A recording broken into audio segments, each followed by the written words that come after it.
Call this meeting of the Mount Vernon Independent School District to order. Let the record show that a quorum of board members is present, that this meeting has been duly called, and notice of this meeting has been posted in accordance with the Texas Open Meetings Act, Texas Government Code, Chapter 551. At this time, we need a motion to certify the agenda.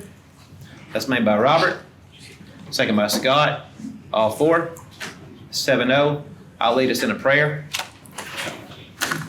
Lord, we thank you for bringing us here this evening. Thank you, Lord, for the good weather that we've had the past couple of days. And we thank you, Lord, for the many blessings that you give us.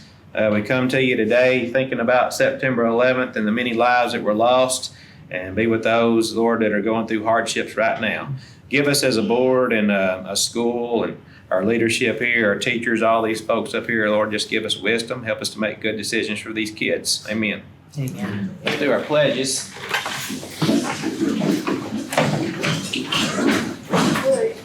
I pledge allegiance to the flag of the United States of America and to the republic for which it stands, one nation under God, indivisible, with liberty and justice for all.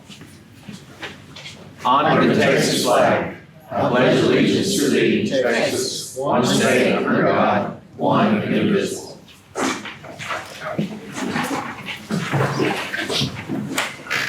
All right, so we've got some special recognitions tonight. We're going to start off, since it is September 11th, we're going to recognize our first responders. And since I don't have names, we're going to try to get y'all all here in a minute to kind of tell us who you are and what you do or what part of the county you do.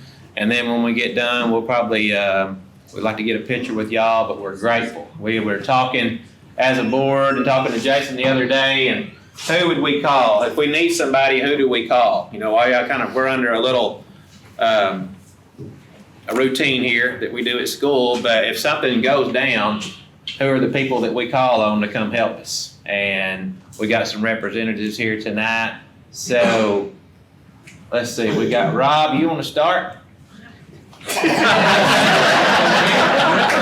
You got 5 minutes to tell us, no, just tell us, Rob Moore, and what you do and where you're out of there. Rob Moore, I work for the Sheriff's Office. I'm one of the investigators. Okay. Max, you're part of the... Oh, I'm Max Kennedy. I'm the district police officer for the Mount Vernon ISD, and I do whatever the board tells me. would you make the next introduction, please? Okay.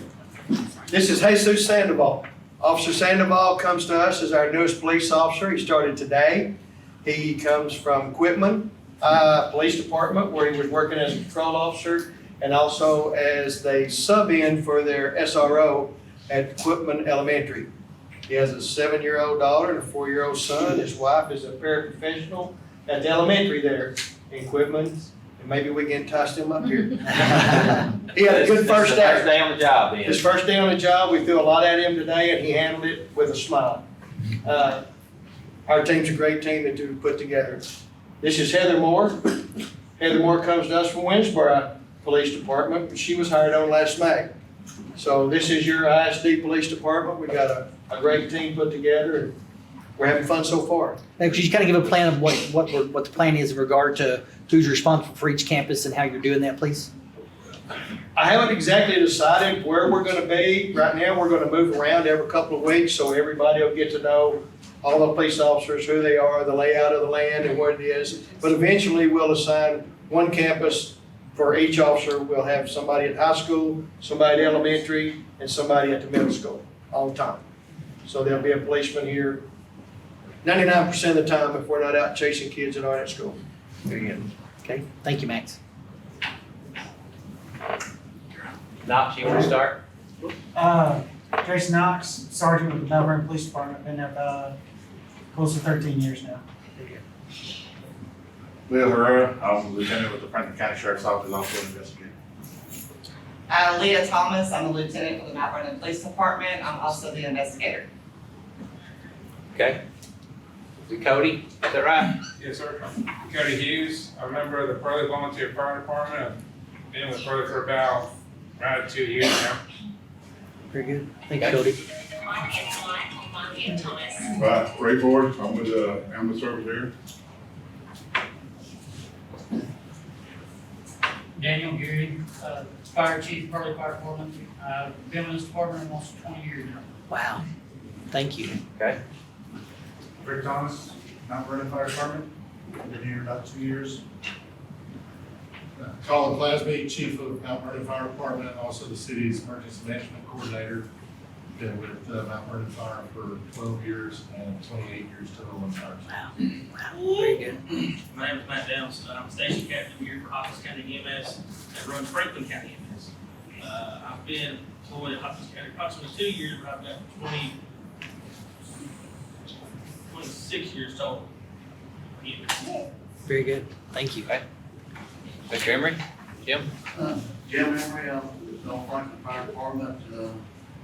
Me and Sandy Cannon were the last two chart members when we started in '76. Wow. Thank you. It's a gift to them, from Franklin.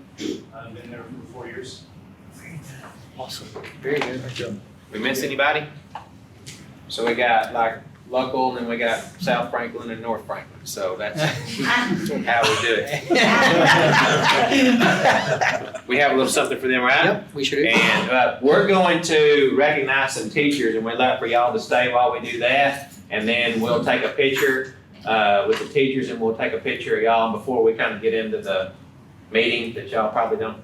I mean, we would love for you to stay, and we have a really good presentation tonight, but some of y'all have things to take care of, so we'll do our teachers, and then we'll do a little something for y'all. We're greatly appreciative, because we know right here, we used to have one, now we have 3 on staff, but still, when we call, y'all are there, and we're grateful for that, all of you. So, ambulance sitting out in front of the school, that's all right, Desiree will field all those calls and let the parents know. But thank y'all. Very good. McCullough? Yes. Yes, on behalf of Mount Vernon staff, thank you all for what you do. Y'all are a valuable part of the education of our kids and protection of our kids, and so we thank you for what you do and how you serve our community. So it is our honor to honor you tonight and to thank you for being here. So thank you for what you do. I get the opportunity now, for if this is your first time at a board meeting, to honor our teachers and staff members of the month. And so I am going to start with Miss Kelly Blaylock, if she would come down, please.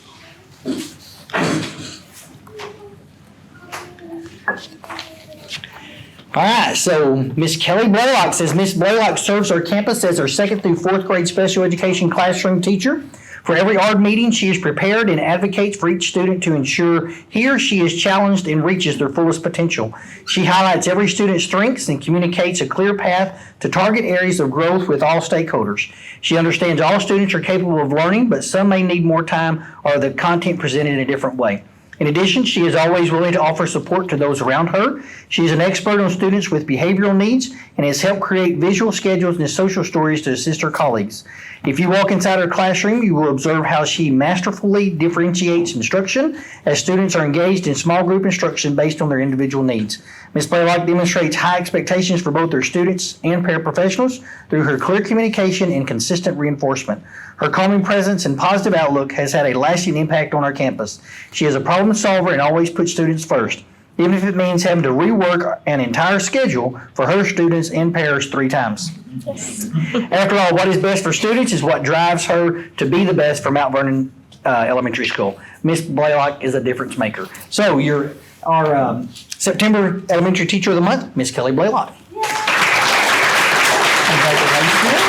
Picture. Get one more here with Miss Jessica. You want to say anything? Well, it's a team effort. You can't do a good job if you don't have good administrators and good paraprofessionals and good teachers that work beside you. We're glad you're here. Thank you. Thank you. Congratulations.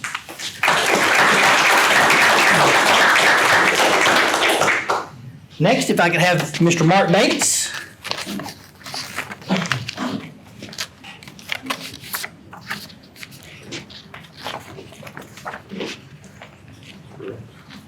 Mr. Bates is one of our amazing 8th grade team here at the middle school. He has brought several outstanding years of teaching and support to our district in the role of science teacher, outdoor adventure instructor, and athletics coach.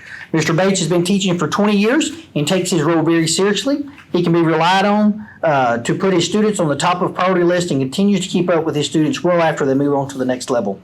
Mr. Bates takes pride in his work. He is always one of the first teachers on campus and promptly begins with his daily routines preparing for the quest of educating our students. We can always count on him to be prepared and deliberate in his instructional planning, as well as his dedication to duty and student success. He is timely, dependable, and accepting of every challenge presented to him in a positive and team-oriented manner.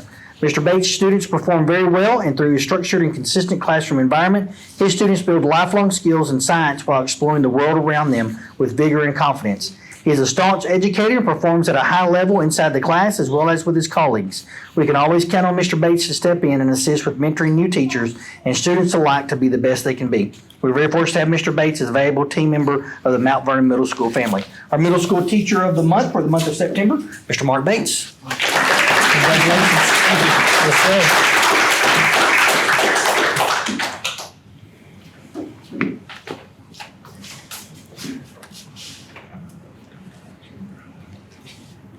Congratulations. You want to say anything? No, sir, I'm good. Okay, all right. Then a few words. He used them all today with his students. All right. Now, if I could have Miss Kat Ballou come up, please.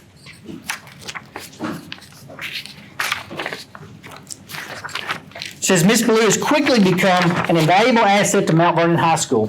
In the classroom, Miss Ballou works tirelessly to be prepared to provide high-quality instructions to her students. Miss Ballou brings tons of positive energy to the campus and can always be counted on to have a smile on her face no matter how difficult the day. She is always looking for the next activity or lesson that will engage her students and strives to hold them accountable while being fully committed to the responsibilities of students. Miss Ballou is a willing learner and is always open to new ideas and willing to implement changes whenever they are in the best interest of students. In addition, she is always willing to help and volunteer in whatever capacity is necessary. She can often be seen staying late to decorate for events, help other teachers, and holding special events for her students. In addition to all of this, Ms. Ballou displays constant professionalism and is diligent to always get things done in a timely and efficient manner. Lastly, Ms. Ballou has done a great job of continuing to grow our FCCLA and our TAFE, our Texas Association of Future Educators organizations, and helping those students get involved in the community in various regional and state level competitions. Again, we are thankful for the contributions of Ms. Ballou, and we are blessed that she will continue to be a part of our team moving forward. She is very worthy recipient of this year's first High School Teacher of the Month award. So your September Teacher of the Month for September is Kat Ballou. Congratulations.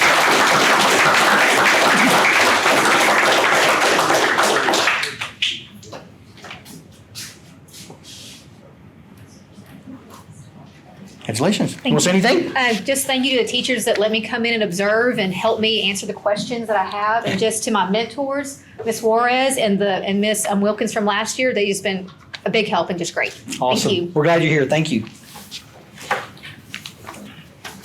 And lastly, we would like to recognize our campus support personnel of the month, and that is Miss Jamie Stevens.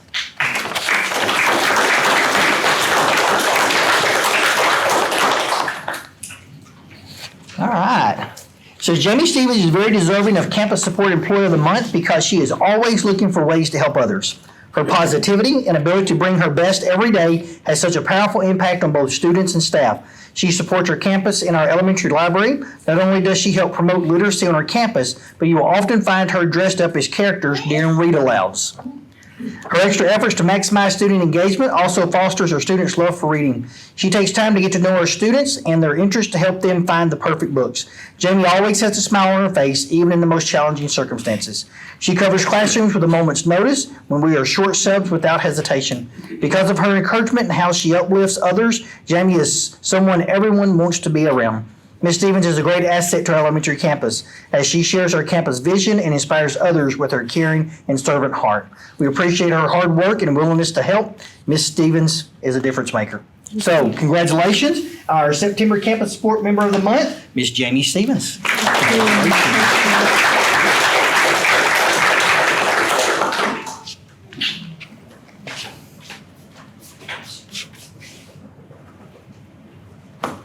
Very good. You want to say anything? I just want to say thank you. This is such an honor, And thank you so much to my admin at the elementary and all of those in the school that invested in me so that I can invest in others. And I'm just so thankful for the opportunity to work here. We're super glad you're here. If you'll stay, we'll get the other ones back up. We'll take a quick picture. Let's give them all one more round. Thank you all. Now we have our first responders come up, please. Let's do our first Get our first responders. Thank you all. Yep. We would like to offer you a treat here before you leave. Thank you so much. Thank you. Thank you for what you do. Our consent agenda. Any questions on that consent agenda for Dr. McCullough? Okay, we need a motion that we approve the consent agenda as presented. That's made by Leanne. Second by Kyle. All four. 7-0. Thank you. No action items. Information items. STAR 2023 performance reports.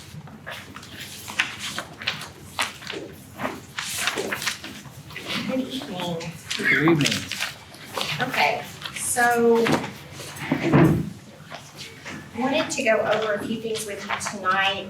We are tentatively scheduled to receive our accountability rating September 28th. TA is supposed to be publicly releasing it at that time. So we are in the middle of a accountability switchover. So pretty drastic changes for school districts, especially high schools.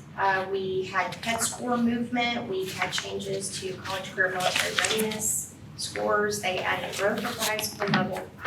And TA has been very vocal, if you've seen anything, on predicting that schools that were solid ratings to drop a letter grade. So that was not exciting for school districts to hear in the midst of constant movement of the dial with the state. It's like we get a little bit of a gain and they reformat. We get a little bit of a gain and they change something.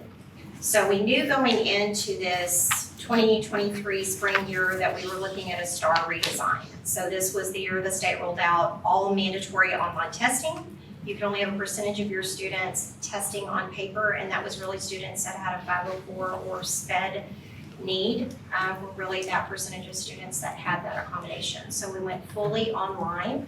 They also rolled out the non-multiple choice item types, meaning that 25% of the test had to be made up of hotspots, drag and drop, compare, contrast, short answer responses. Every test had some sort of short answer response.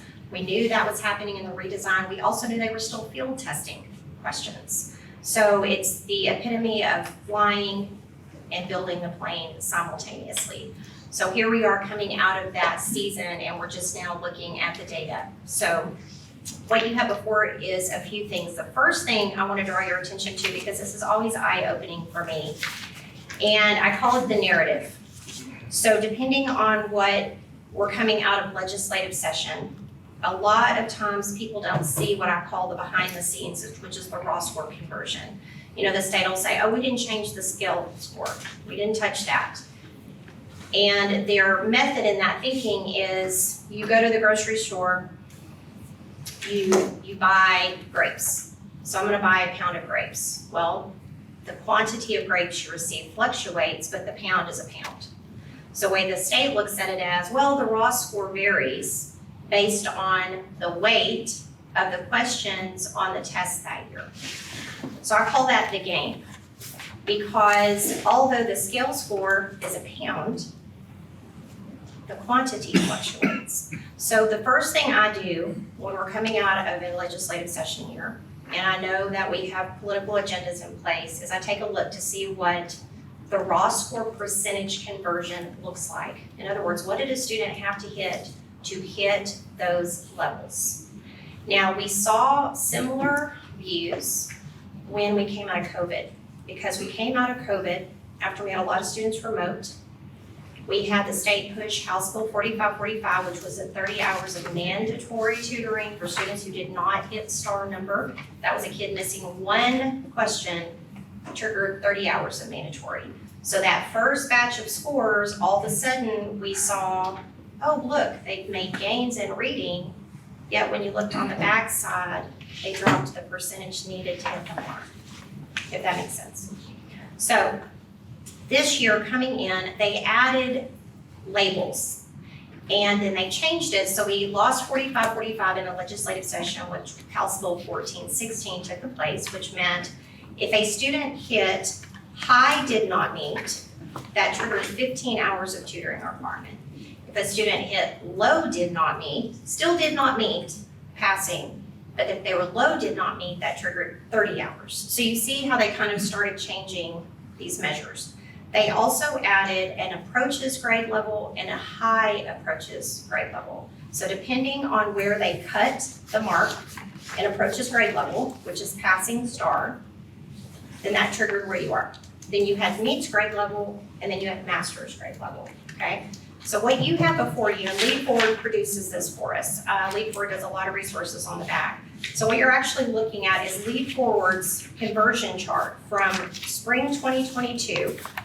If you were to set in the high does not meet, low does not meet, high approaches, low approaches, meets and masters against what they did this year on spring 2023, so that we could actually see what it took to pass, what it took to hit those marks. So something I want you to notice. So a grade 3 student marking a high does not meet, last spring would have hit 38% correct to hit that number. This year, they had to hit 27% correct to hit that number, okay? If you look down on the high does not meet, all of those dropped. If you look at meets grade level, for example, a student in 3rd grade for reading had to hit 74% correct responses. Spring 2022, a student that hits 54% correct responses is a meets grade level. So when I say that teachers are constantly trying to struggle with a constant moving target, this is what we're dealing with. So when we go into it, I would say if the focus is on the skill, if the focus is on building the content and supporting the student and extending the learning, we never know where the target's gonna end up. Because for teachers, and me speaking as a classroom teacher, for me, I was a high school teacher, 70 was passing in my world. I needed my students to hit 70% and up. On AP exam, they had hit a 3 out of 5. So I knew what the target was going in. I knew I needed to get my students being able to perform in band and go out and do academic and be an athlete on the field. This, the teachers never know 1 year to the next where the target is because of the constant movement. So I just wanted you to kind of, it's very eye-opening to me, because then we start looking at, well, how did we perform? So I wanted you to kind of see, this is the backside shifting that happens. Then we get the performance. So again, looking at that. So just going down here for a student in 3rd grade math. A student in 3rd grade math for meets grade level, 72% correct, 3rd grade math meets grade level. This year, 57% was meets grade level to hit that mark. 84% for masters, and again, that's your masters, almost making perfect score, 76% masters. So just being aware of kind of what you're looking at. So again, to me, this is always something to consider because our teachers work very hard here. And when you're dealing with the state and you're dealing with accountability and you're dealing with performance, that's why we always say, focus on a student, focus on holding them where they are. Your goal as a teacher is to hold them, to grow them that year that you have them. Focus really well on what you're doing in your classroom, because that's all we can do going into this. All that being said, I thought we did amazing coming out of this. So what you also have before you on the second one is the comparative summary report. And I do this because I like to look at it longitudinally just to see how we're flowing. Now again, so if you're thinking of 22 and 23, it's kind of apples and oranges because we do have non-item types. So if you were to lay out this test, obviously 75% of this is a multiple choice, give or take, some responses. Whereas 2022, we had field test non-item types, but we didn't get scored on them. So again, you will see going down on the comparative summary, again, just kind of staying longitudinally. This is going to be a different cohort of students coming in on that grade level, maybe a different teacher. So we do have some variables. But what I'm looking at is just where are we holding? Did we hold, even with all of that being said, where did we drop? Where are areas that strategy is working? So again, comparatively, looking at that, some areas that we knew that we had to drop, for example, 8th grade math, that was an expected area. We've been watching that data. 8th grade math and EOC Algebra 1. So some of these areas that we had dropped, we had been monitoring and we're making adjustments to try to solve some of that. But for the most part, again, comparatively speaking, you're looking at that with that redesign, okay? The second one is really the one that I look at year to year. So the second one in front of you is the state and regional data, because then what I'm looking at is to go, okay, now how did we perform against the state and how did we perform among Region 8? So looking at where the state percentage was, working at where the region percentage of students that hit that mark, I've highlighted where we were above that. So if we were equal in percentage to them, I did not highlight that cell. So right now, if you were looking at approaches grade level, regional, state, Mount Vernon ISD, okay, we were at 65% of those marks that we hit. We were slightly lower than we were last year at this time. Last year, we were hitting about 76% of the marks above state and region level. So we're a little lower in approaches. For our meets grade level, we're hitting 62% of those indicators above state and region. So we're actually up compared to where we were last year. Going into this, last year we hit at 52% meets. Our focus has been movement, extension, and going deeper in our content because the state expects us to hit approaches. Our goal, and what I call the goal, is the meets and masters because that's meets saying we are on target. No acceleration, no targeted improvement, some targeted and maybe some skill level, and then also maintaining those masters levels. For our master's grade level performance, we were at 46% of our indicators. Last year we were at 52% on masters, so we did drop a little bit in that area as well. So again, across the board, how we're comparing state and regional data. Now, again, this is preliminary data, so we're getting every student that tested with us in our summary report. When I present the taper report to you, that will only be students that counted for us in accountability against our clean snapshot in the fall. So you're gonna see a little bit of a fluctuation in percentages because I'll take out those students who were not with us at fall snapshot this year. So what you're seeing is raw data, every student we tested with those results going in. Okay. The last report, again, is looking at how we are performing with area schools, because as you know, we do have some mobility here. We do have students that shift from us to Winsboro to Mount Pleasant to Sulphur Springs. So looking at how we're performing with area schools, again, they have teacher changes, we have teacher changes. So we always know there may be a grade, especially if we have one teacher teaching all of our students in that grade level, that a stronger teacher or a teacher that is struggling in an area is going to show that data as well. So again, looking at this across the area, we highlighted if we were indicating performance above that school district, we were running 33% of those indicators that were running above our area schools. We were at 43% last year. Okay, so again, a slight drop there. But with meets, we're sitting at 38% of those indicators. We were at 33% of those indicators last year. So improvement in our meets performance there. For our master's grade level, we are hitting 38% of those content and grade level areas. Last year, we were at 29%. So again, just basing it on area data, we have improved in meets and master's level percentages if you're looking grade and content area specific. We've had some fluctuations. So for example, meets grade level, last year we had 7th grade reading that we were above, 8th grade reading, 8th grade math, EOC Algebra 1 at 8th grade. This year we were above for 3rd grade reading where we were last year, 6th grade reading for our area, English 1 and US history. So we might have content and grade levels that may fluctuate, but what I look at is holistically, are we holding performance in our area and how are we trending with other schools comparable to our size and area? Any questions for me on that? You're gonna go easy on me, okay?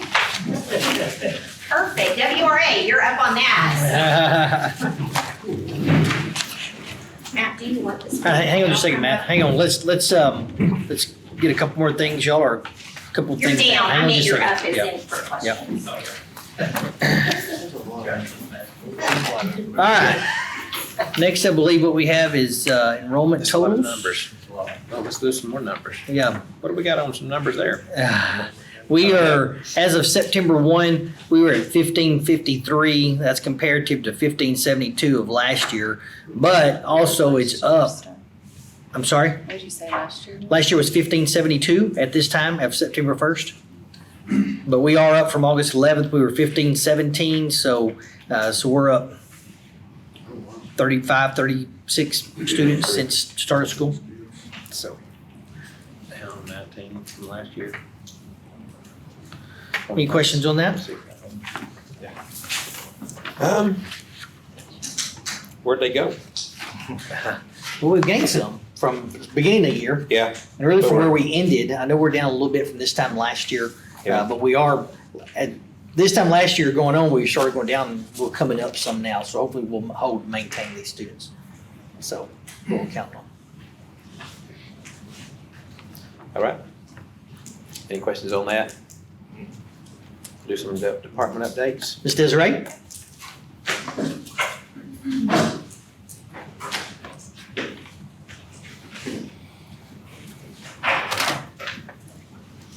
I wanted to start out by highlighting some of the great things that people in our district are doing. Starting out with our maintenance and our custodial staff. They had everything moved out and our floors waxed in record time. I've worked here as an employee for 12 years, and we've never had teachers get back in their classrooms as fast as they did this year. And if you know some elementary teachers, you know how long that could take. And so that was great, especially for our new staff coming in. So we do appreciate them, as well as Daniel Gilbreth and Jeremy Rayleigh. They did a wonderful job building our Heroes classroom. They built a wall, they made a door, they made 2 doors.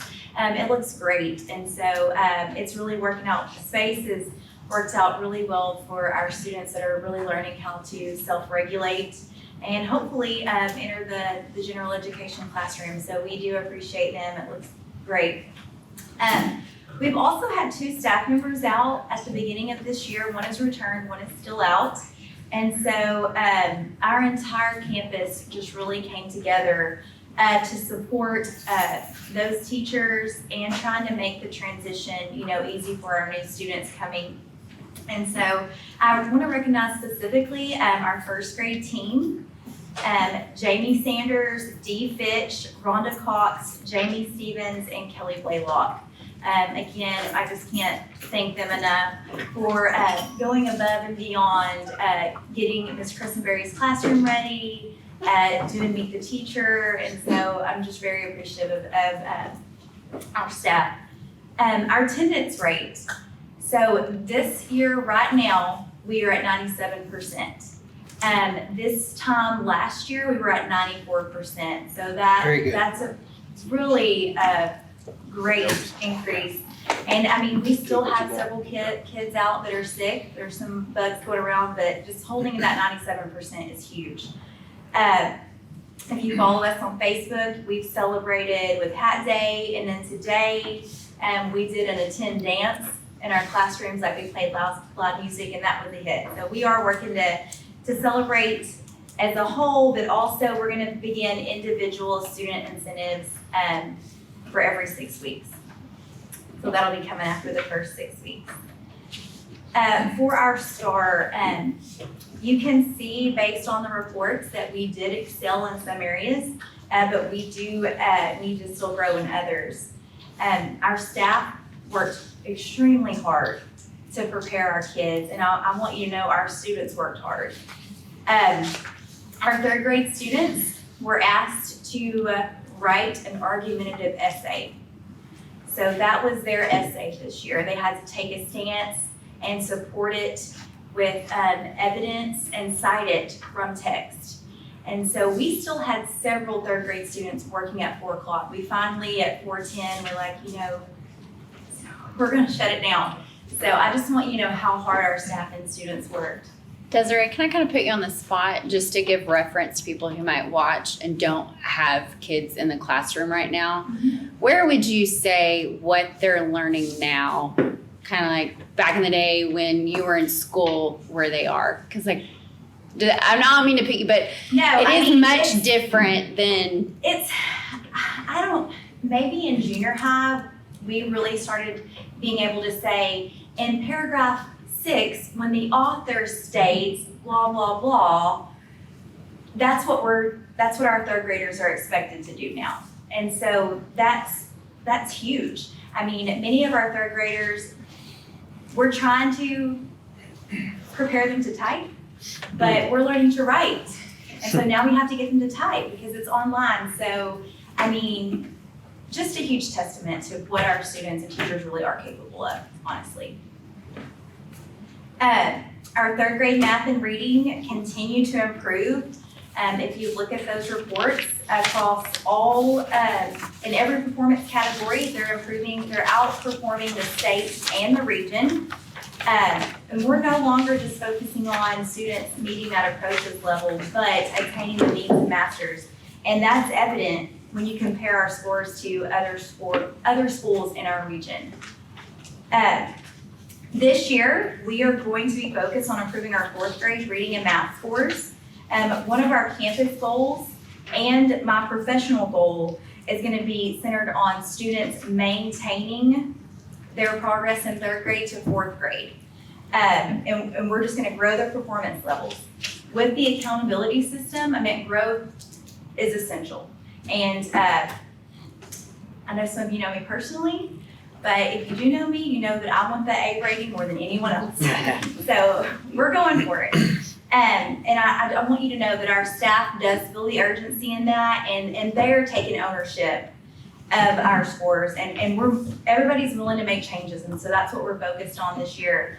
And we're gonna do this by using data trackers and tracking our student performances through their formative assessments, through their common unit assessments. Those are the assessments they take after each unit.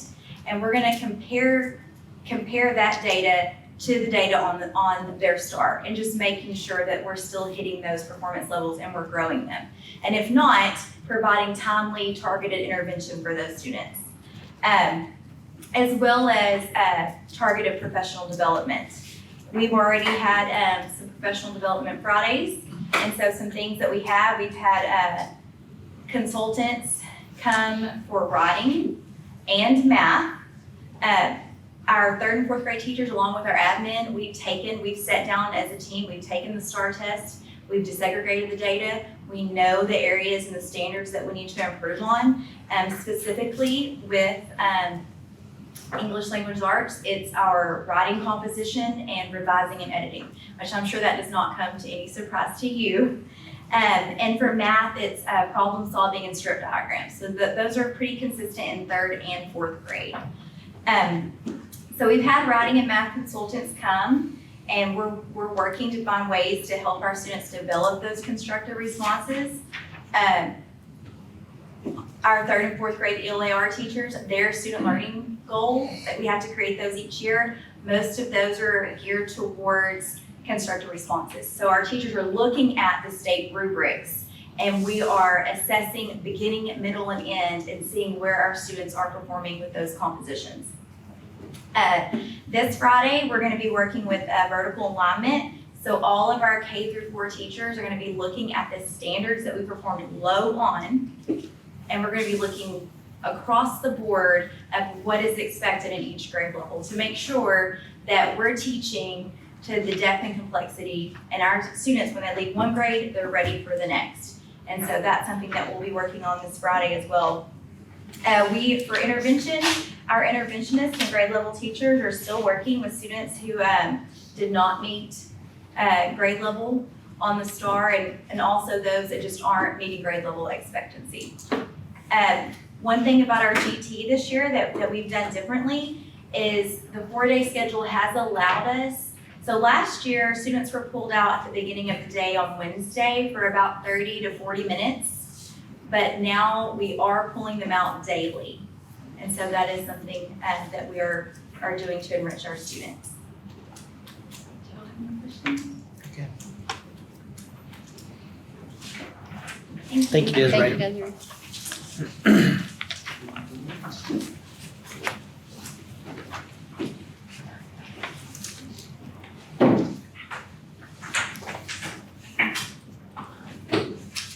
Good evening.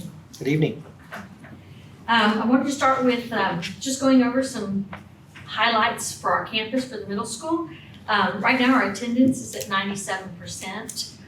Working really hard on giving those positive behaviors and those positive, or not just behaviors, positive incentives to help bring those and keep those up. Currently, I feel very optimistic because we haven't had the rounds of bouts of illnesses that we had last year. So I'm hoping that stays with us and that we don't have quite those big stomach bugs and things that were going around last year so often. I also wanted to highlight our sports and extracurricular activities, how well they're doing in all areas. For instance, this last week, middle school, they all won or came in, high in the running events as well. So as far as success, they're doing very well. In saying that, I want to highlight those areas in the classroom where they are also working really hard at trying to increase student, just their enthusiasm for wanting to learn. So some of the areas that you've probably seen on Facebook that pictures have been posted in Ms. Barnes' class, they've been doing some hands-on activities in which they've been exploring what compounds and elements look like, and they've been using little beads and making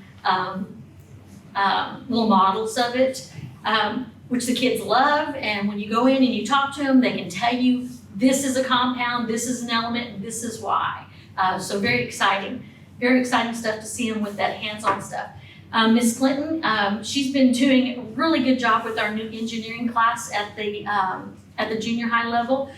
They've been experimenting with balloons and how things work. And again, those pictures have been on Facebook as well. One of the things we also wanted to highlight was sometimes kids find it difficult to relate some things in science, such as cells, which is what they've been studying for a little bit since the beginning of this school year. And they had an activity called Cell City, in which they had to compare or relate such as an automobile to a cell. So what parts of the automobile would you connect to the nucleus and things like that? They really had a good time with it, and you can see that they were really getting it and really being able to apply it. Next, I would like to highlight Ms. Bates does a really good job doing our Parent Power Hour on Facebook, where we all get together. She might ask us, and she might research and find things, safety concerns that parents might need to know about and what things we're looking at. Potential dangers or trends, such as the vape highlighter markers they look just like a highlighter, but they're a vape pen. Things like that, Snapchat trends and things that she's able to bring to the forefront and let them know these are the things that we're aware of also, and let parents know. Involve them and get their support as well.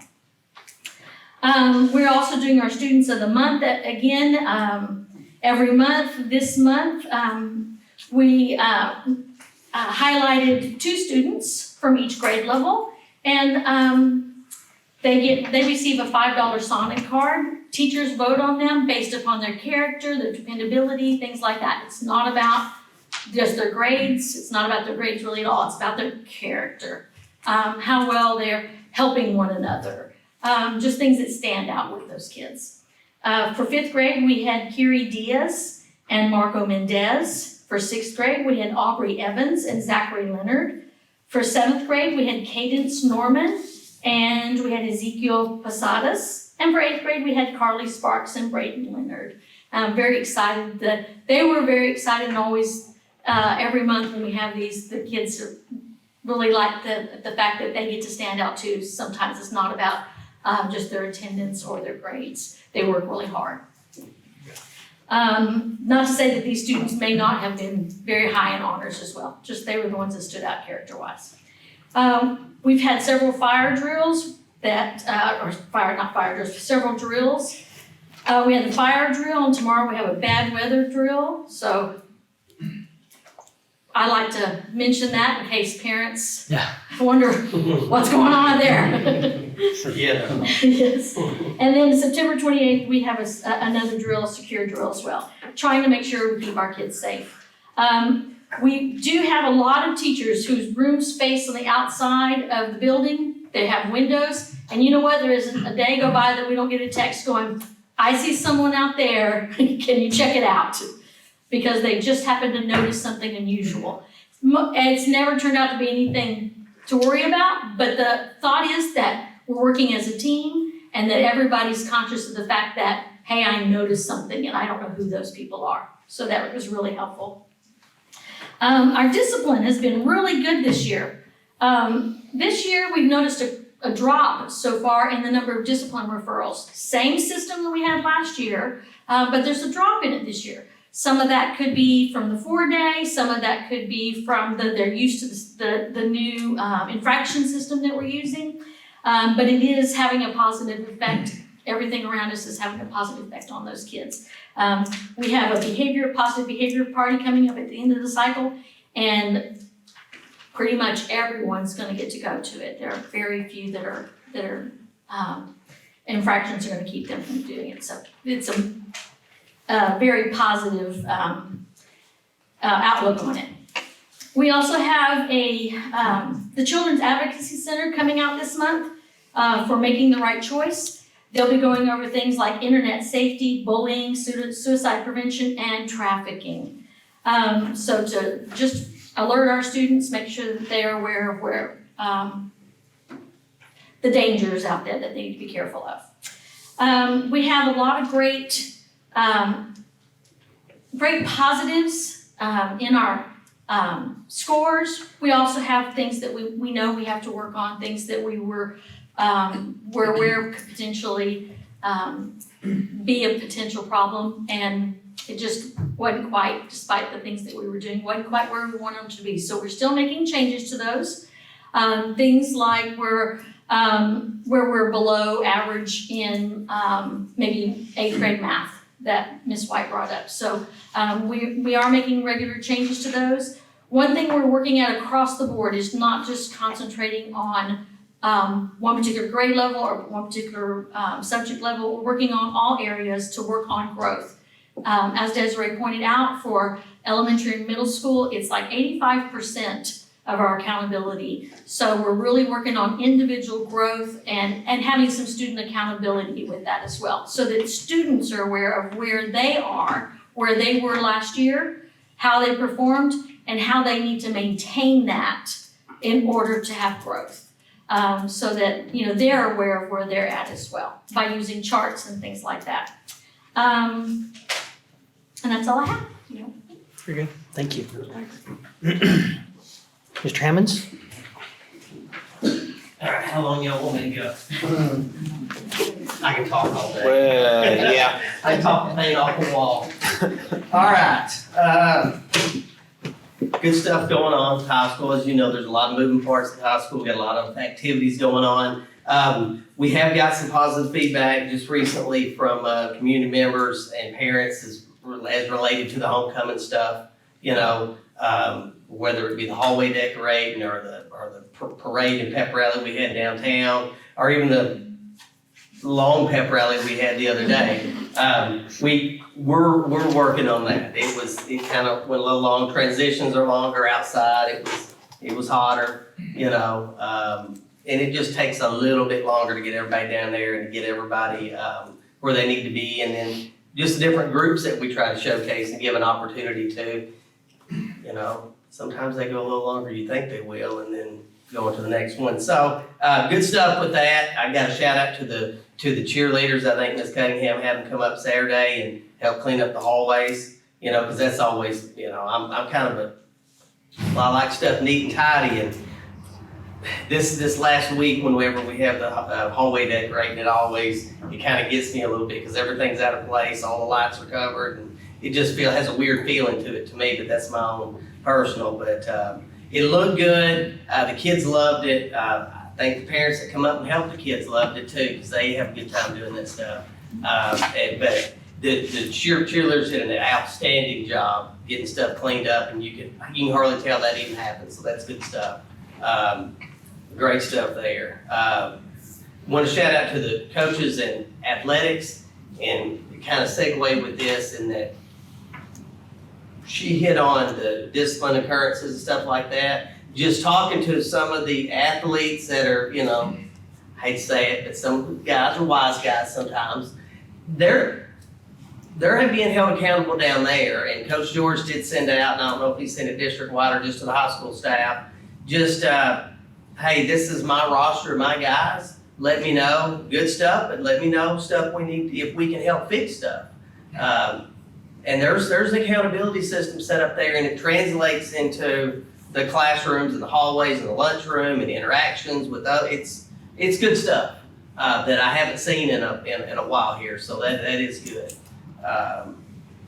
So we're working on different plans for the pep rally, just so you know, so we can make that cleaner and in the future. Coach Woodard's back, Mr. Woodard. I know him as Coach Woodard because he coached forever, but he's back. I bet it's good. It's great to have him back.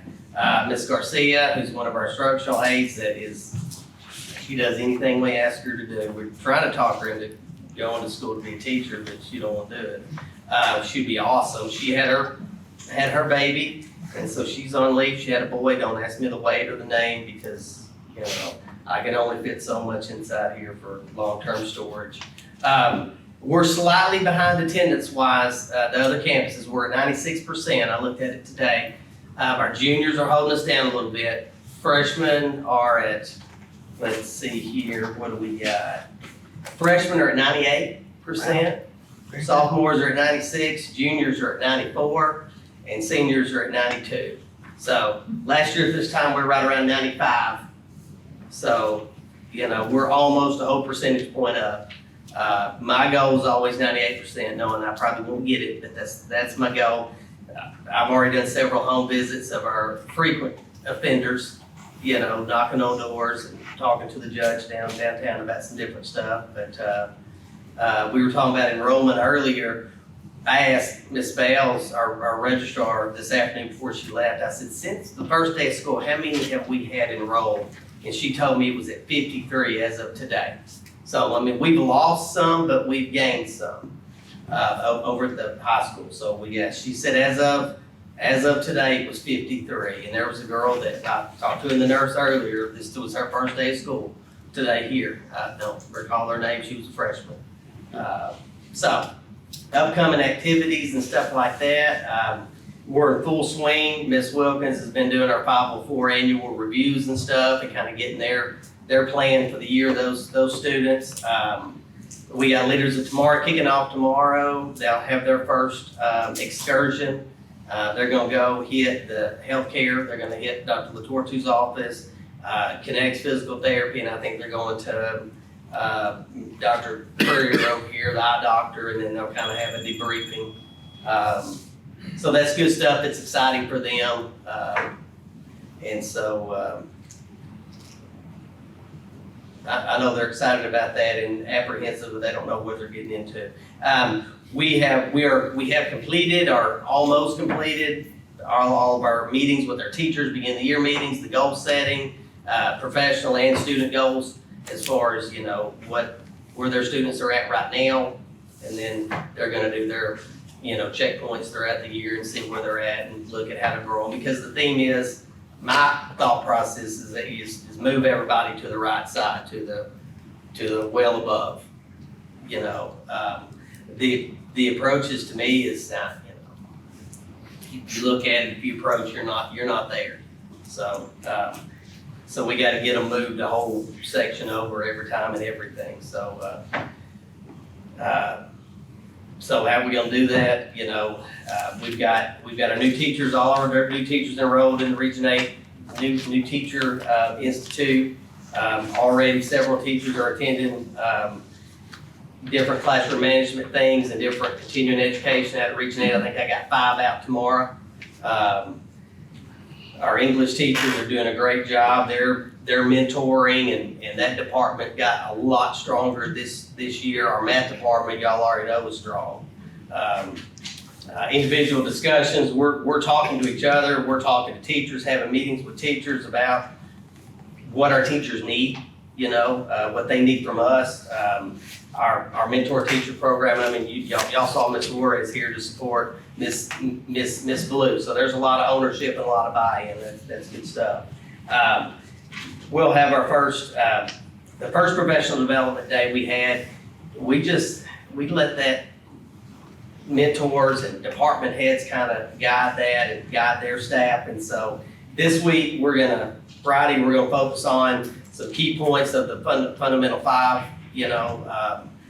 With the instructional side of it. Ms. Hassel is gonna present on the NTSS thing that she's doing, and then we're gonna do some team building stuff. Probably a little friendly competition of different skills and trivia that we'll conduct and do, and they always have a good time with that. You really see how competitive they get. You really do, and they'll fight you over some kind of makeshift trophy that we made, Upcoming professional developments, we're in the talks about strategically planning what we need month to month and what our teachers need. And at the high school, it's different because we got all these different departments. Some teachers, if it's a teacher, they're their own department, So how does that look? Because it don't look the same for everybody up and down the halls. As far as where we're at, our academic area and our focuses, we got College Bridge going for juniors and sophomores in English and math, and that's gonna help fulfill some of those accountability points on some of our kids that, as far as the way our campus is looked at and graded. English department, man, they meet weekly to focus on mentoring each other and targeted alignment for STAR of where our kids are, where they need to go. And then, our Algebra 1 scores are a lot better this year, and Miss Reynolds over here, her classroom's across the hall, Algebra 1, she works tirelessly, and the whole math department, and they really did a good job chipping in last year to help shore up some stuff, but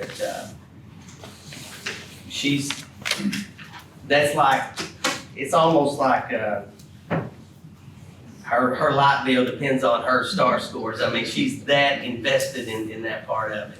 And Miss Blue, and we didn't highlight on your little blurb that you read, but she's taking on the career prep role, and she is between her and Miss Brown, they are trying to make sure it is done to the letter, to the T. Matter of fact, she borrowed a phone share from me, and she camped out probably the last 30 minutes of school to make sure, because those kids are supposed to get off of campus if they're in career prep, even if they're coming back for things, and she's wanting to make sure. And some of them have got their feathers ruffled because their jobs aren't checking out, and she's calling them on it.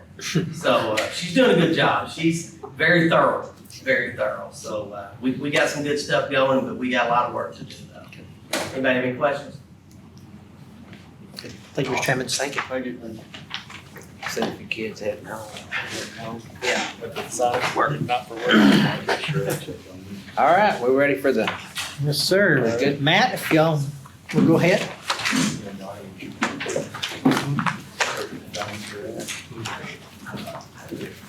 Would you introduce your team, please? Yeah, sure. My name is Matthew Smith. I work at WR Architects. I've been there about 7.5 years, almost 8.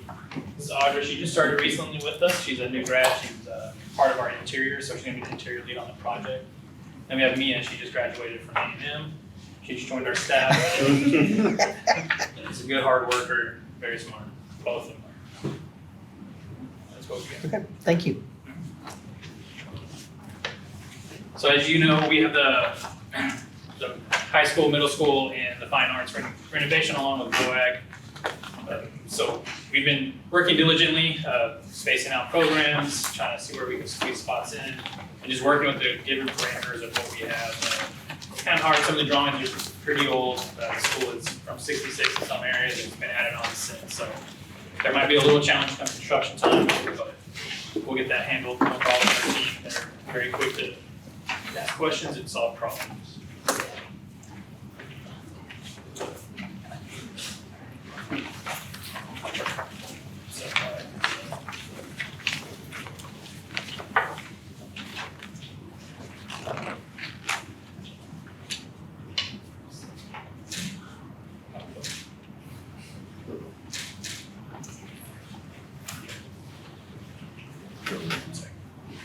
What I'll say while we're waiting for the screen to come on. We do have materials down here in the front after the meeting's over. If you guys want to come down, touch the materials, ask questions, we'll be more than happy to answer what we can.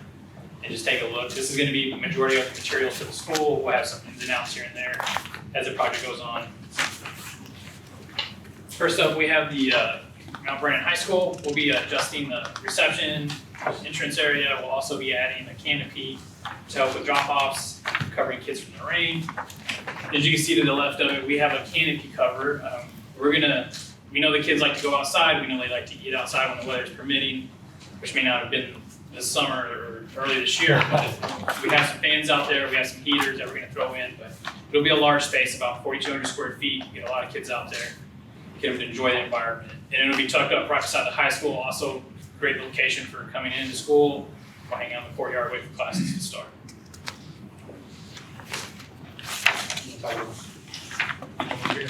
Yes.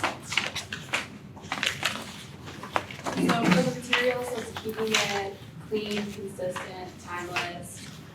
As you can see, they're all up here as well as on the screen. We have a variety of paints, and then the carpet is to be used throughout to be consistent, as well as LVT and casework and epoxy flooring, rubber flooring, and a variety of tiles. This will be the entrance to the high school. We're going to do some lighting around the edge of the canopy to give it a little better appearance, to help the canopy really pop out. We'll have a sign at the very front of the Mount Vernon High School. We'll have stairs straight ahead, and we'll have the ramp to the side. That'll give us enough length to go up and to traverse that grade change that is quite a bit.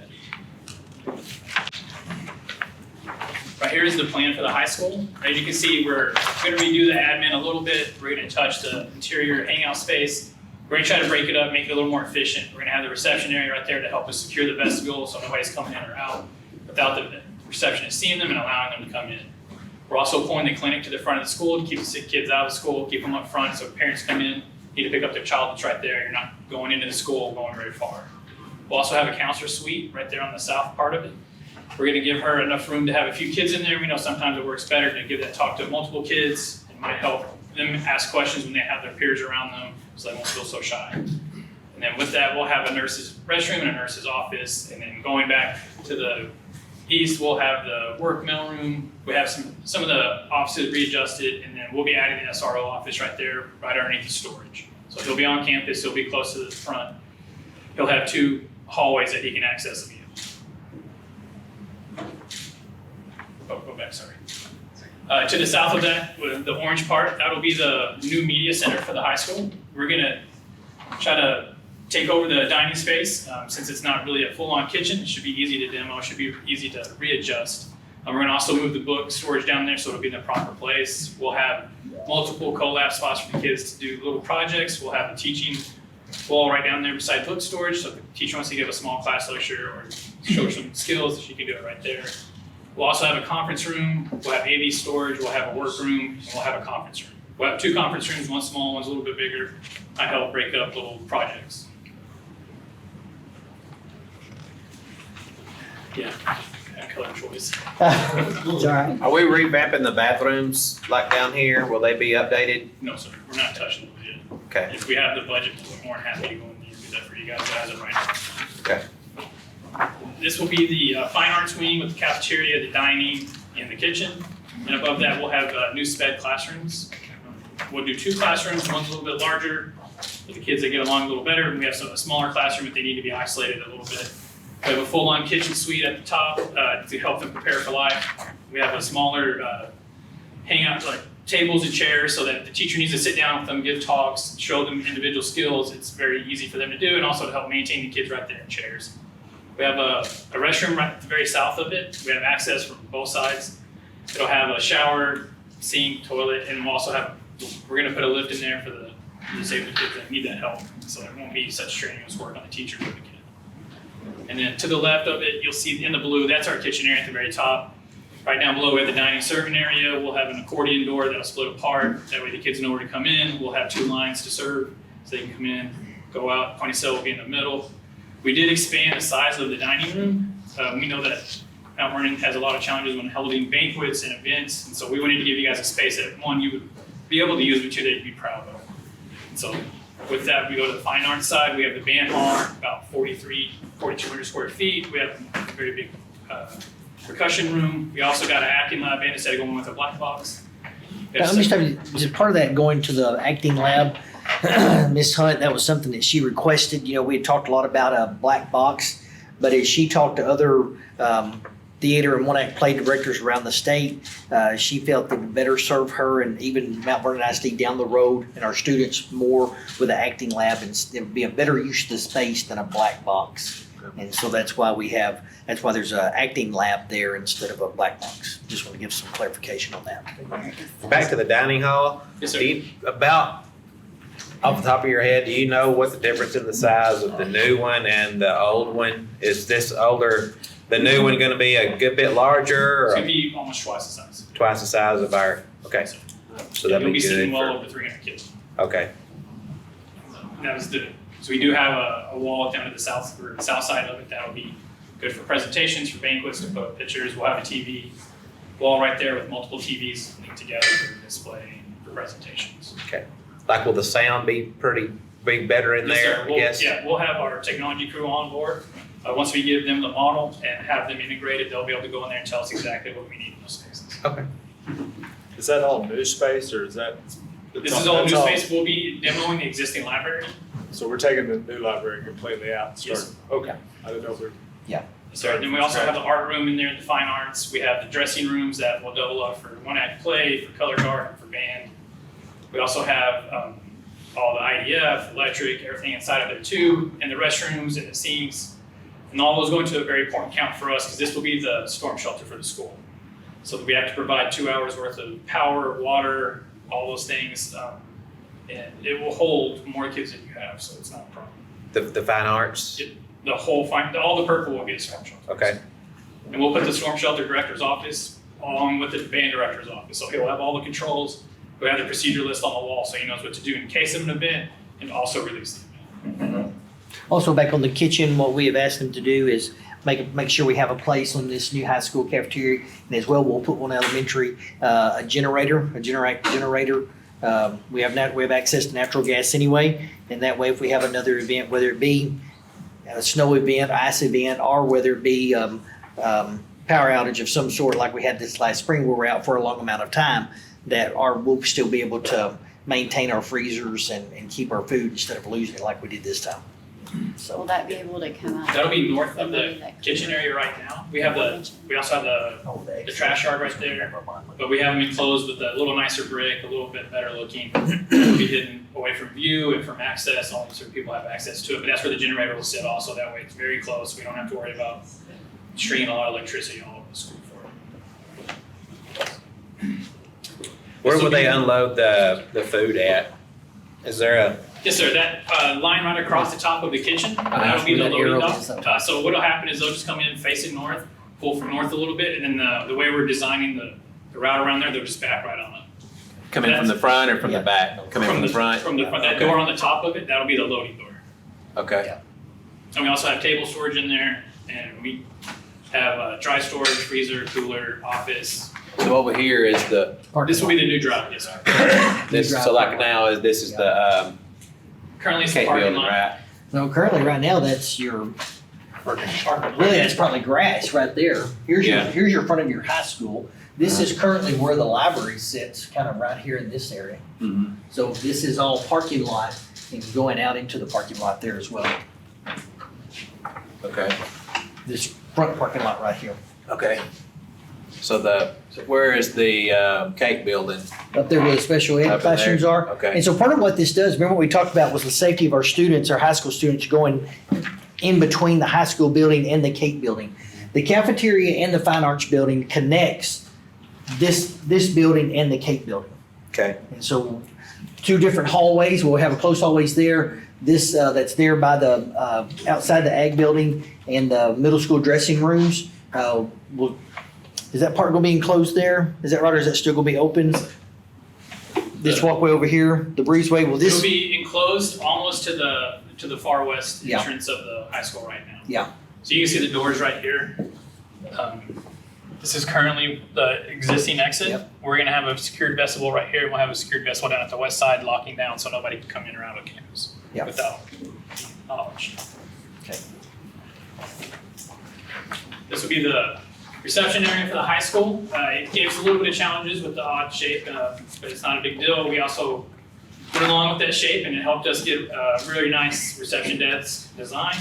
We'll have a little bit of casework in there. As you can see, we have the Mount Vernon High School, and we have the Tiger logo. We'll also have an info screen on the right side. As parents come in, they can see any information they may be missing or anything along those lines. This will be the main entrance as you walk into secured vestibule on the west side. From there, we kind of found a theme that we liked. We looked at a lot of colleges, looked at a lot of athletic spaces. We know that the terrazzo that y'all have on the floor out here is something that people want to keep, and so we also wanted to give another design. So we gave a backlit design for a sign right there, the Mount Vernon logo. It'll be over the top of some Rulon wood in the ceiling, so it'll look really nice when it's lit up. And that'll be the main entrance that you see when you walk in. The hallway going all the way to the east, and then to the left will be your entrance into the 1-act lab, the cafeteria, the dining, and also the outdoor dining area. And then along the south side of the band hall, you'll see trophy cases or display cases. We're working those in right now, giving the students somewhere to display, the pride that they have for the school. This will be the media center for the high school. So this is currently the dining hall that we're going to revamp. There's some existing parts that we're going to play off. But we're going to create some in pockets right there for Nook reading for students. We have some collab areas to the right. We'll have the stack space to the left. We'll have a small teaching area to the west, to the southwest, and we'll have some conferences rooms behind there. That's actually from the reception looking out, so she can see anybody coming out or leaving. Here's the cafeteria. This is going to be our main focal point. Since you guys use it so much and you'll be using it for banquets, this is where we really put all of our money in and going for the biggest moves. As you can see, we'll have 2 giant skylights that are purple, one on each side, to bring in some natural light.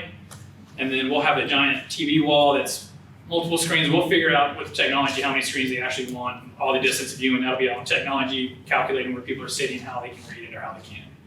We'll have a tech bar on the west side of the cafeteria up against the windows. And then as you can see, we have a lot of daylight coming in there. And then we have some Rulon and some wood accents in there. And we have some slim lights to make it all look very modern, very nice, and then just timeless for us. This will be the outdoor dining area. As you can see, we have the 2 sets of heaters, one on the north side, one on the south side. We'll get with our MEP tech, find out how much heat is actually produced and how many we actually need for the students. Then we'll have 2 large fans, maybe more, just depending on how much airflow we can generate. But as this, we haven't worked it in yet, but we're working in a secure gate, 2 secure gates to leave that area. Obviously, they'll be locked down unless an event is happening, but nobody can come in, they can only leave. This will be the administration. As you can see, we're going to save the bench. We're going to move it up to the new front yard, and then from there we're going to have a ramp going to the south. We're going to build a new staircase, and then we're going to have some retaining walls right there to put some little bit of planning in, dress it up a little bit. But this will be squeezed in between the 2 existing schools. We raise a canopy over it to save ourselves a lot of hassle in trying to connect to the building and not have a lot of fire issues or firewalls and spending a lot of money in trying to make a design a little bit different. So we're doing our best there, and we'll have some canopy across the front. Probably, I think it's about 12 feet right now. Enough sunlight, it will still get in, but it also provides shade for those cooler days if they want to go out there. This is the administration. This will be the new floor plan. As you can see to the north, the middle school library will be changed. We're taking those classrooms and offices and we'll be renovating that to the new middle school library to get them all in one space. We know currently they're broken up a little bit, so this is one job. We want to put them back together. We have 2 mechanical rooms to the side of it we can't touch for obvious reasons. And And we'll have a conference room, a workspace, and we'll have tons of stack space, or we can change the design of it if the librarian wants a more digital appearance or wants to use it more of collab or conferences. But if you look at the administration, we'll have a new boardroom. You're seating 8 board members or 6 board members and whoever. But it will seat anywhere from 50 to 70 people, depending on how tight you want to squeeze it. It's a secured vessel to get in there. We'll also have it a little bit secured to get out, so you're not walking into the main part of the administration building. And the vestibule will be secured. As you come into the reception, there's 2 sets of doors, same way as the middle school and high school work. We'll have a mailroom, a large mailroom. As we know, Mount Vernon does their own flyers, so we're trying to give them enough space to have their machinery, storage for paper, and a lot of cabinetry so that they can have everything there and not have to constantly move stuff around.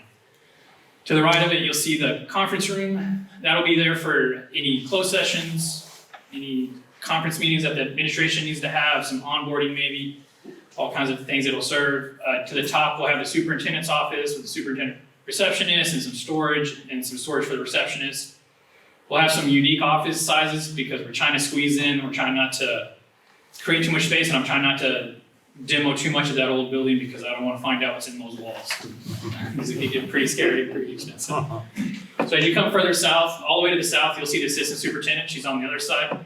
We felt like this was a good measure to have them both on each end in case something happens. Fast access, they have their own doors out in case they need to run somewhere and help.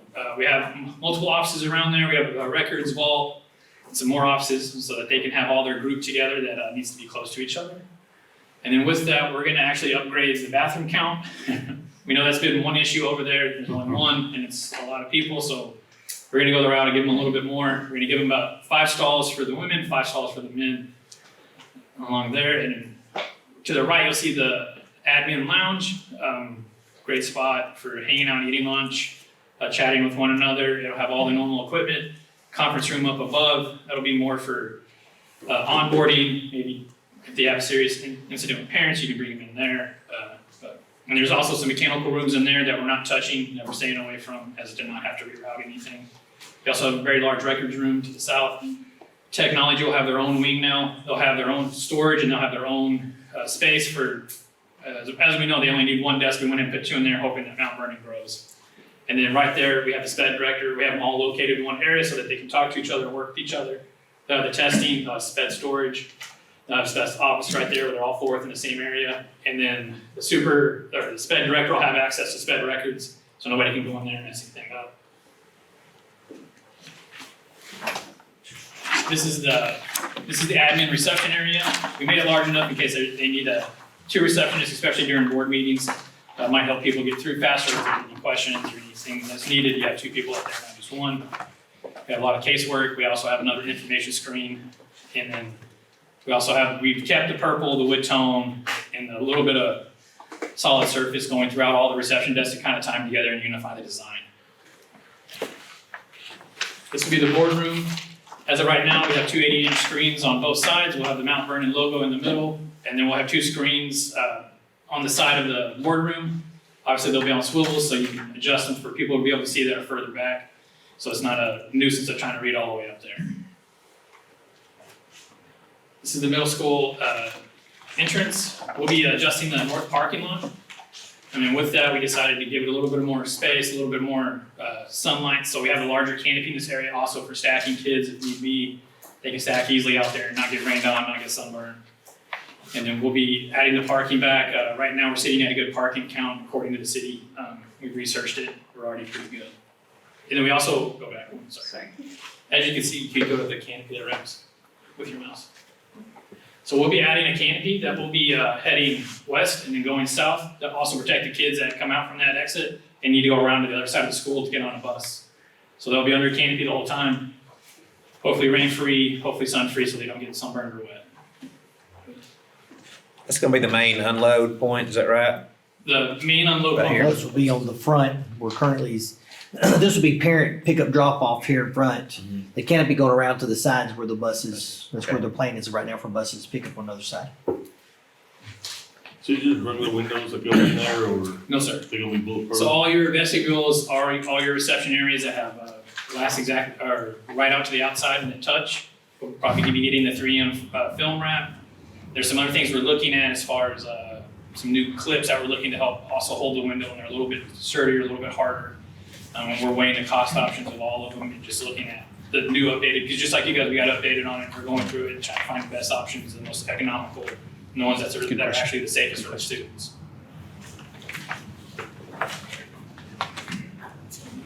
It's the same. This is just a little bit closer. Yeah, it's just a little bit closer for whatever reason. Color's going a little crazy, isn't it? Yeah. Assuming the bulb's going out. Yeah. Assuming the bulb's going out? Go to the floor plan real quick so we can make sure we don't miss it. Right there, you can see we'll be locking off this corridor to the north. So now all the corridor will be blocked off. You have to go through a secure vestibule. Same option, you have to go into the reception, come out of the reception, she has to buzz you in and out. As you can see, we also place a reception desk up against the north side to give her a little more protection. If anything does happen, she can find the desk, hit the buzzards, hit all the alarms. We have a conference room right there also off the reception area that helps keep the teachers and parents or principals and parents up at the front of the school in case they have an issue. We don't have to have angry parents running around the school. And then right south of that, we have the clinic. She'll have an office. She'll also have a restroom. And there'll be 2 spots because we know that from what we were told that they have an assistant that comes over time to time, so she also needs a desk. So we got that in there, and then we also added 3 restrooms, 2 restrooms on top of that, so that you don't have to have staff going in the clinic, but we have a limited number of staff, so we're pretty much on for the count.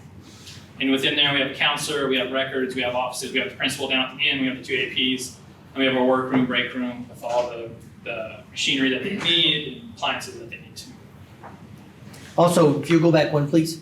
Also, what you'll notice, coming through the vestibule is going to be there where everyone will enter to go to the middle school volleyball, basketball games in the gym.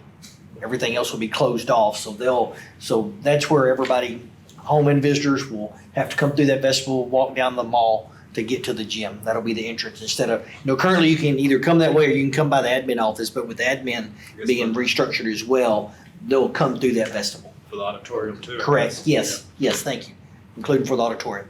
Yeah.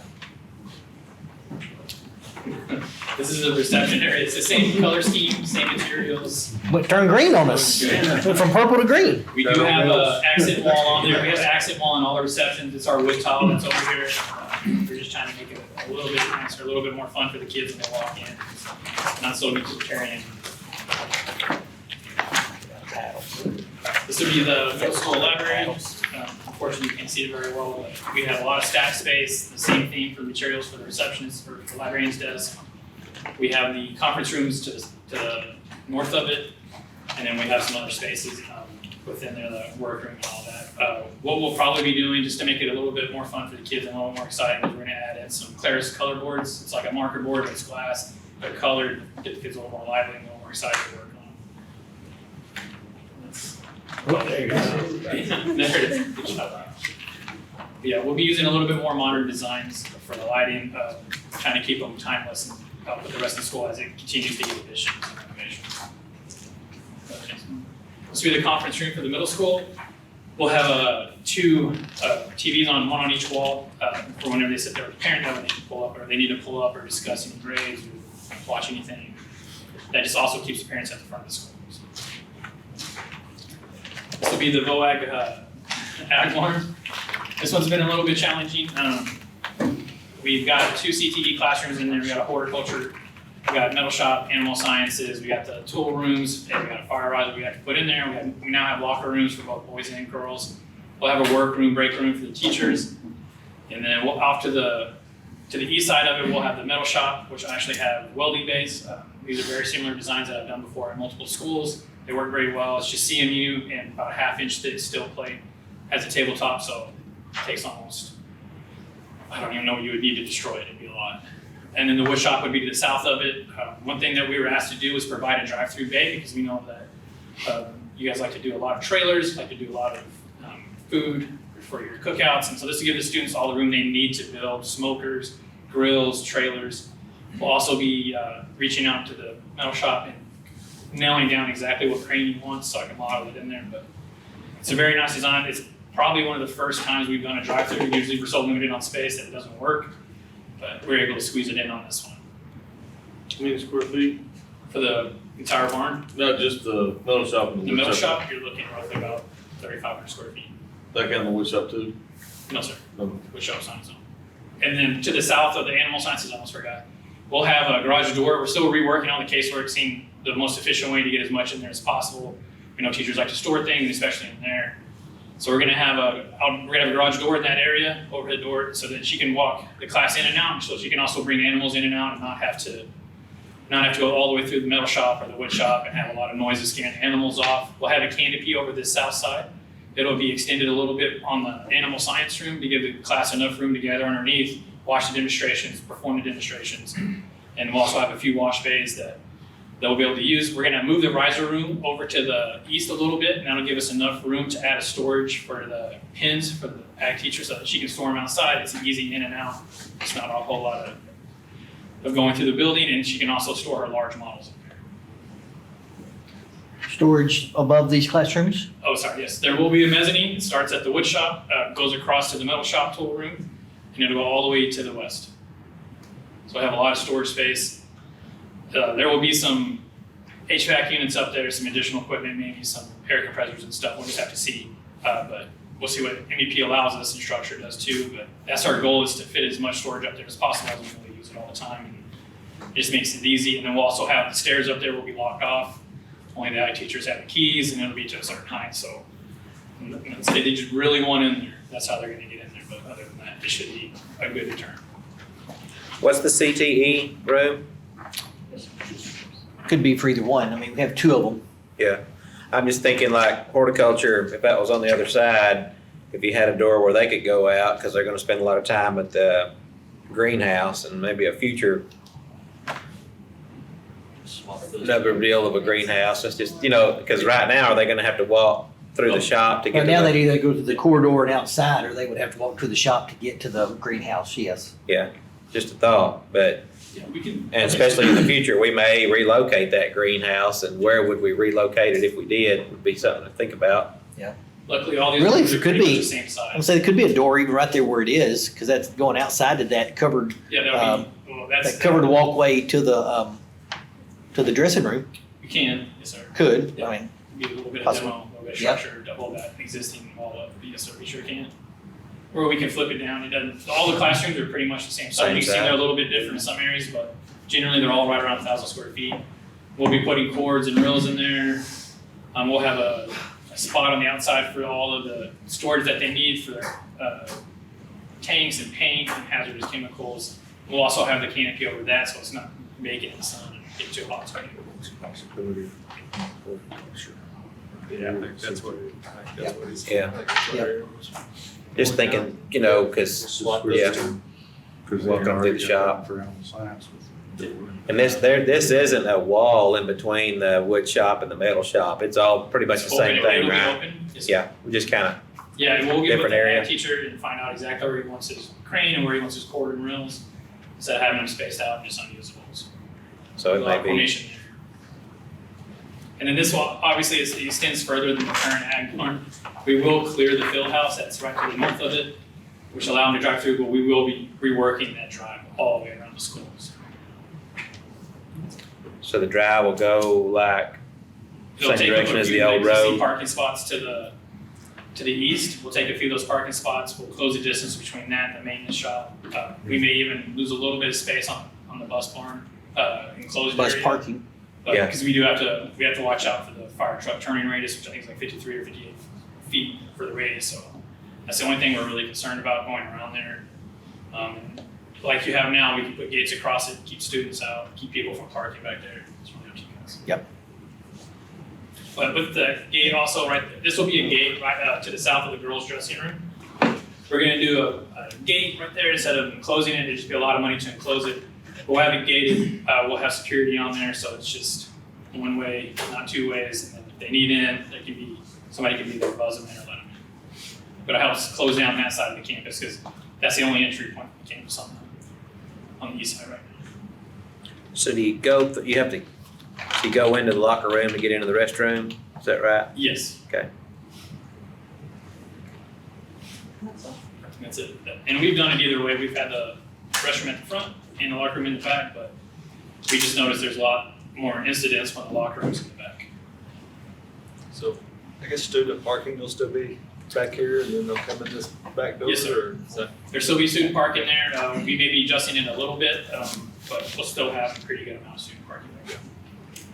We might have to, again, because of how this is gonna come out, how some of the awnings will come off this, if we lose anything, it's probably gonna be some teacher parking. Yeah. But we'll have, again, as we even now do, we've still got lots of parking up front. You could still use that if we needed to. There will be, all the grade over there will be matching the current high school at 96.6. So there'll be a little bit of step down from the CTAC building coming down. That's why we have a little bit of ramps on the side of the cafeteria and also in the storm shelter. So we have to provide a way for the students to get in and out of this thing. Also, what you'll see is, well, not on this one.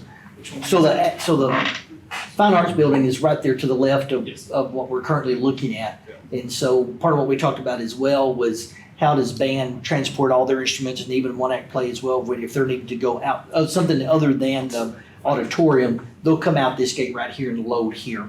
So it's somewhat, access is gonna be somewhat close for them for band and one act play as well to get out. Yeah, and it won't be those two doors that are the gates that we have right there right now. We're gonna have a big gate for all the big equipment, percussions, all the storage that they need to get through that area. And we'll also have a 4-3 split door inside of the band hall to allow them to bring that big equipment in. Will you have some other uses for the boardroom besides just a boardroom? We use it for training as well. Yeah, no, we have a conference room, but like y'all do a lot more stuff in that We do. boardroom and different receptions and things, right? Correct. Just like what we do now. Okay. I guess the auditorium with the new restrooms, got that figured out? We didn't put it aside because we were currently taking out the existing renovation that we'd already started working on. So it was a kind of a messy part of the model, so we didn't show it, but we will have restrooms up at the front. I think women's are to the west and men's are to the east. It'll be forcing us to relocate the stairs up to get up to the second mezzanine, or the mezzanine. We'll be putting that inside of a actual audio lighting booth. That'll be on the first floor now, so it's gonna take up some seats. But we'll have a staircase in there so they can still get to that mezzanine area. But as of right now, that's how we have it worked, just to keep people from going to other buildings and using the restrooms. Thank you. Good question. Yeah. Any other questions? Max, how do you guys, looking at this, feel about the safety? Like looking at the plans and addressing some of the safety concerns, how do you feel about the layout and what's? This is the first time I actually saw the layout, but Sorry, I I put kind of you on like the the way spot. that it is because we're enclosing everything in. We're limiting the access to outside. Us having our 3 officers now, one at every campus, it's gonna make it a lot faster for our response when we see something. And I wanna add a little bit to Ms. Woodard. Yes, I'm getting tons of calls. There's a car out here I don't recognize. There's somebody walking that I hadn't seen before. So our people are watching. But so far, I'm just been paying attention, and it looks pretty good to me. It's a great improvement over what we have. As we go forward, I'll sit down with Dr. McCullough and we'll look at this maybe a little closer. I really can't see anything that we want to improve on at the moment. I like it.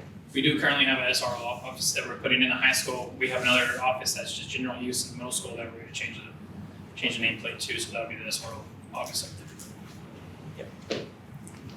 Okay. Any other questions?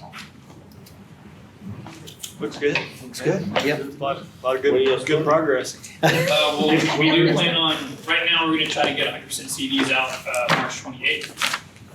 Just due to conflicting other projects going on, spring break, we pushed it back there, but we moved it up from the previous April date so that we can get more bidding in earlier, prices get even higher, so we'll be pushing to get it done, hopefully mid-March, but very latest March 28th.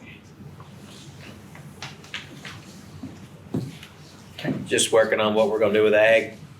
Yes, sir, that'll be a discussion that we have to have with Jackson With Jackson. Construction. Okay. There's a lot of moving parts there. We know we don't want to lose the program, so we're currently looking at the suggestions and thinking about how that workflow goes. And trying to have welding bays near a classroom form without having them have to traverse a lot of area. Yeah. Got anything else? It's exciting. Yeah. For 2.5 cents. Thanks, guys. Thanks, Matt. Ladies, thank y'all. Okay, is that it? That's it.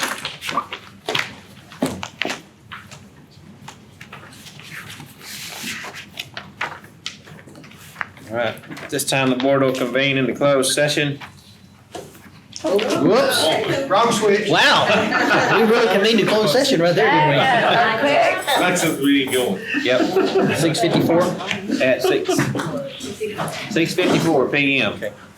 Board convenes back into open session at 7:59 PM. Any further business? There is no personnel report, no professional contracts or resignations this month. Okay. So this meeting is adjourned at 7:59 PM.